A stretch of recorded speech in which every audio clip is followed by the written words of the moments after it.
Matthew had never been the flashy type. He was a quiet, hard-working man, one of those rare souls who still believed love meant loyalty, and that commitment wasn't optional. At 36, he worked as a lead site foreman for a construction company in Houston. He had spent nearly 2 decades climbing from digging ditches to managing million-dollar renovations. Through it all, Matthew remained grounded. He never missed a phone call from his wife, Angela. He paid the mortgage early.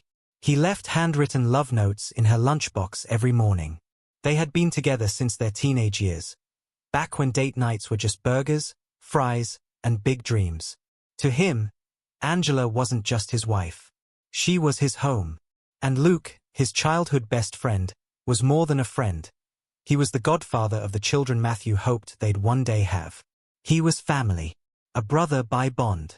The thought of betrayal had never once crossed his mind. Not even on that rainy night as he drove home early from a surprise work break, eager to see them both. The crash was brutal. A stolen SUV, driven recklessly by a high school student on a joyride, slammed into Matthew's pickup truck on a narrow Louisiana highway.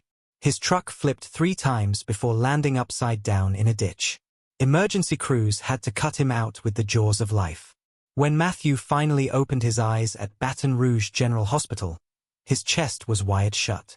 His ribs were shattered. A titanium rod had been drilled into his femur. But he was alive. Every breath stung. Every movement burned. But through the pain, one thought screamed louder than the rest. Angela. He tried to speak but couldn't. A nurse leaned close and whispered, "Just rest, baby. You're safe now." In the days that followed, through the haze of morphine and moans of pain, Matthew kept asking for his wife. The nurses made calls, left messages, but there was no response. Angela never came. Neither did Luke. Matthew tried to make sense of it. Maybe they didn't know. Maybe the hospital had the wrong number. But even as he clung to hope, the silence grew louder. Weeks passed. The day they removed his chest tubes, Matthew shakily reached for his phone with trembling fingers. He dialed her number. Straight to voicemail. He called again. And again. Still no answer. He texted, "Angela, I'm alive. I need you. Please call me." Nothing. He reached out to Luke, praying maybe his best friend would know something, anything. Still nothing. The isolation gnawed at his soul. His physical wounds were healing, but his heart was splintering more each day. Where were they? Why hadn't they come? Why was he left alone? After giving so much, after loving so purely. 3 months later, Matthew could finally walk, slowly, with a cane. His body bore scars, but his spirit held something heavier, questions. Angela still hadn't called. Luke, his so-called brother, had vanished. So when Matthew was discharged, he didn't go to rehab. He didn't call a cab. He went home. He stood outside his front door for a long time, his keys trembling in his palm. The house looked the same. The lawn was trimmed. Lights were on. "She's here." He unlocked the door. Angela was in the kitchen, wearing a robe, barefoot, humming softly as she stirred something on the stove. She turned and froze. Her eyes widened, and the color drained from her face. Matthew." His throat tightened. "I thought you were dead," she whispered. Matthew didn't speak. He just looked at her stomach. She was pregnant. Visibly. His heart pounded like a war drum. He stared at the bump. Then at her. "How far along?" he asked quietly. She hesitated. "About 4 months." 4 months. The math hit him like a truck. He had only been gone 3. Silence collapsed over the room like a collapsing roof. Thick. Suffocating. Matthew slowly lowered himself onto the couch, his joints still stiff, the cane resting heavily against his leg. His chest rose and fell with effort, not just from the lingering pain of surgery, but from the storm gathering inside him. He looked at Angela. Really looked. Her robe barely hid the obvious. The rounded belly. The guilt in her eyes. The way she avoided his gaze like a guilty child caught in a lie too big to hide. His voice came out quiet, but sharp as a blade. "Who?" Angela froze. Her lips parted, but no sound came. Her hands instinctively moved to cradle her belly, as if shielding the truth. Matthew's gaze didn't shift. She finally opened her mouth. It was an accident. He laughed, soft, bitter, humorless. An accident. Angela stood, pacing like a trapped animal. Matthew, I thought you were dead. I didn't know what to do. I was alone, broken. Luke was just there. We were both hurting. He cut her off sharply. Say his name. Angela hesitated, tears forming. Please don't make me. His voice boomed louder, the pain finally cracking through his control. Say his name. She flinched, then whispered, almost inaudibly. Luke. Matthew's entire body went cold. The name hit him harder than the SUV ever did. Luke. The boy he grew up with. The man who stood beside him at the altar. The one he called brother. The one who knew every scar on Matthew's body and every secret in his heart. That Luke. The same Luke who had gone silent when Matthew needed him the most. Who hadn't called, hadn't visited, hadn't lifted a finger while he lay bleeding in a hospital bed, because he was too busy laying with his wife. Matthew's jaw clenched. His fists curled tight. Not out of rage, but something worse. Deep, hollow grief. Angela finally sat across from him, face soaked with tears. I didn't plan it. I didn't mean for it to happen. I was mourning. We both were. We were crying and one thing led to another. And then I found out I was pregnant. Matthew looked at her. His eyes were dry, but dead. And in all that time, when you realized I was alive, you still didn't call? He asked slowly. I was ashamed, she said.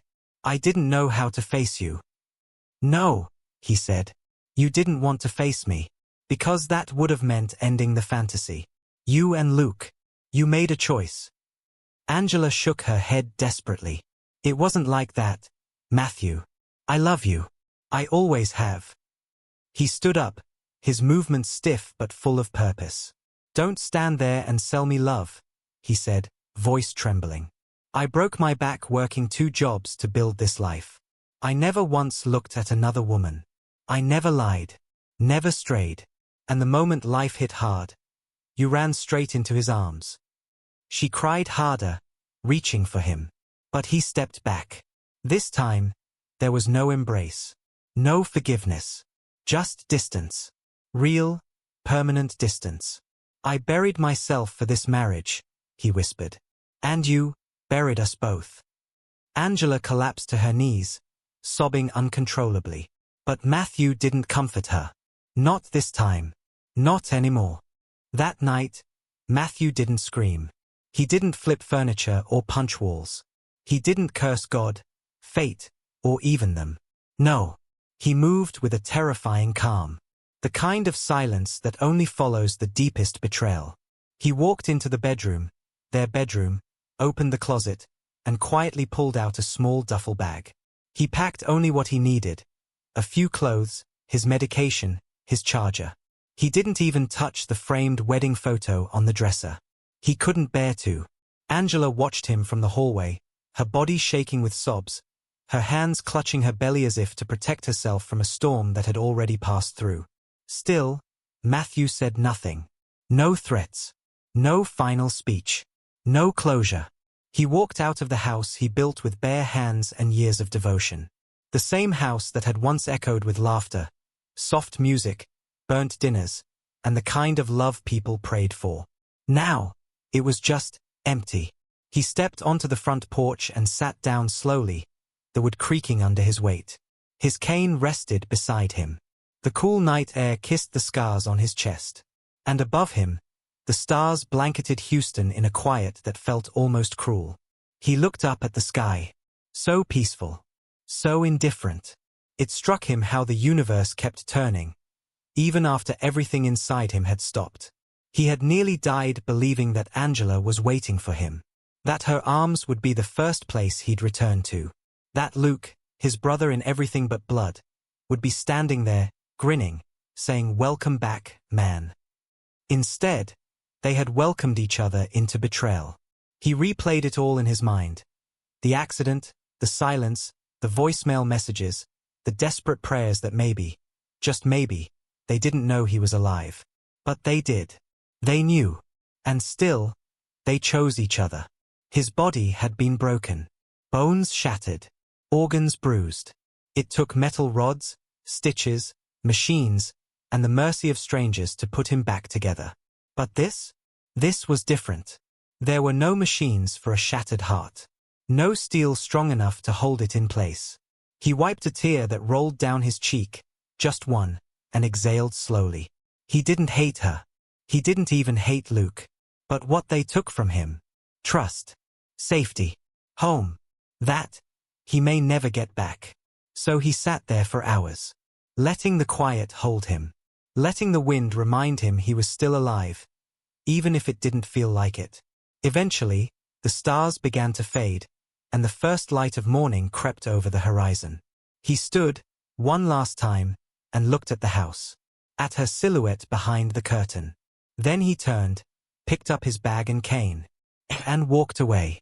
Not from the house, but from the version of himself that believed some people would never hurt him.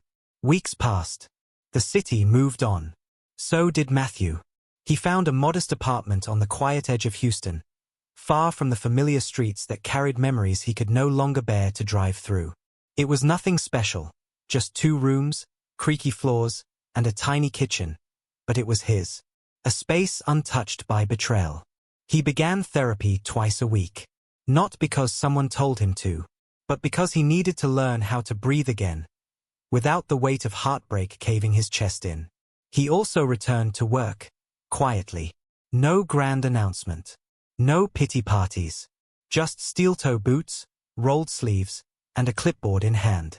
The same Matthew, but different. Something in his eyes had changed. A depth. A silence. A fire. At first, the guys on site whispered, "Isn't that the guy who was in the accident? Didn't his wife?" But soon, the whispers died. Because Matthew showed up early. Because he worked harder than anyone else. Because despite what he'd been through, he didn't break.